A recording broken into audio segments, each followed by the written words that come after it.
जिसकी सरकार है वो कालाबाजारी कर रहे हैं। गरीब को और गरीब करने का काम, अमीर को और अमीर करने का काम सिर्फ एक ही आदमी ने लिया। धूप के पसीने से भीगता है, कभी वो बारिश के पानी से भीगता है, लेकिन ये सरकार पुलिसिया दमन के माध्यम से उनको दबाने का काम कर रही है, लाठियों से दबाने का काम कर रही है। किसानों तक उनकी खाद नहीं पहुंच रही है। आज किसान खाद के लिए लड़ रहा है। खाद मुहैया कराना चाहिए और खाद की जो कालाबाजारी है उसे किसान के मुद्दे को लेकर आज आम आदमी पार्टी द्वारा कलेक्ट्रेट पहुंचे, ज्ञापन सौंपा। क्या कुछ मांगे हैं आप लोग? देखिए, पूरे प्रदेश में किसान परेशान है। वो अपनी बुनियादी जरूरत खाद और यूरिया के लिए त्राहिमाम कर रहा है।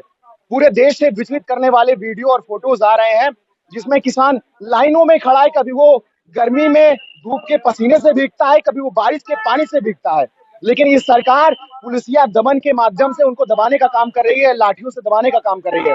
हमारी मांग है, जो देश का अन्नदाता है उसके साथ न्याय हो और उनको उचित मात्रा में खाद की बोरियां उपलब्ध कराई जाए, क्योंकि देश का अन्नदाता ही देश को चलाता है।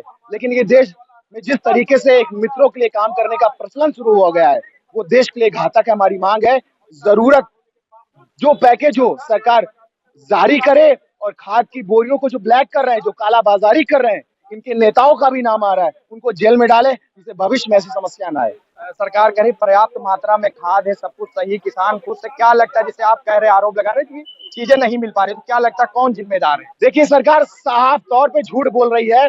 कल अयोध्या से एक मार्मिक वीडियो आया, किसान लाइनों में खड़ा है खाद की बोरी के लिए, अपनी बुनियादी जरूरत के लिए संघर्ष कर रहा है।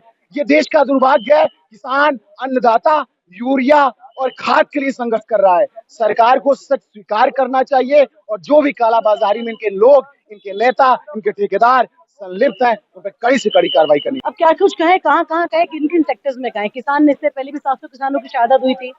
सरकार के दावे कि हमने क्यूआर कोड जारी किया है। क्यूआर कोड जारी करने के बाद क्या हुआ कि वो जारी रहेगा, खाली पन्नों पे ही जारी रहेगा। किसानों तक उनकी खाद नहीं पहुंच रही है। आज किसान खाद के लिए लड़ रहा है। तो आज ये जो मुद्दा है ये उनके हक की लड़ाई है, ताकि अन्नदाता जो है वो आज दोबारा अपनी शहादत ना दे। उनके बच्चों को भी स्कूलों में जाने का अधिकार है, उनके परिवारों को भी अच्छे तरीके से रहने का अधिकार है, किसानों को भी अधिकार है कि वो अच्छा जीवन व्यतीत करे और कम से कम जो उनकी रोजी रोटी है, जिसमें वो खेती करते हैं, उस खाद में सरकार जो है वो इतना जबरदस्त खेला ना करे जो होता चला रहा है। ये हमारी डिमांड है सरकार। आम आदमी पार्टी की जिला अध्यक्ष इरम रिजवी हमारे साथ मौजूद है। मैम, आज में ज्ञापन दिया गया, क्या कुछ मांगे हैं? देखिए, आज हम आम आदमी पार्टी ने किसानों के मुद्दे पर, जो किसान खाद से परेशान है, लाइनों में लगने को मजबूर हैं, जिस तरह से उनके ऊपर लाठियां चलाई गई हैं, जिस तरह से महिलाएं धूप में खड़ी हैं, बारिश में भीग रही हैं, उनको लेकर आज हम लोगों ने एक ज्ञापन दिया है अन्नदाताओं को लेकर कि इनकी खाद की जो समस्या है उसका समाधान होना चाहिए, इनको खाद मुहैया कराना चाहिए और खाद की जो कालाबाजारी है उसे सरकार के जो बाजारी कर रहे हैं उनके ऊपर नकेल भी कसी जा रही है और किसान को पर्याप्त मात्रा में खाद मिल रही है। अगर किसान को पर्याप्त मात्रा में खाद मिल रही है तो ये जो तस्वीरें आ रही हैं ये किसकी आ रही हैं? ये किसान नहीं है तो कौन है? क्या बीजेपी के पार्टी के मेंबर हैं? कौन है ये? लाइन में कौन लगा है? वो किसान ही लगा है। जो लाठियां खा रहा है वो किसान ही है। क्या लगता है कौन कालाबाजारी कर रहा है?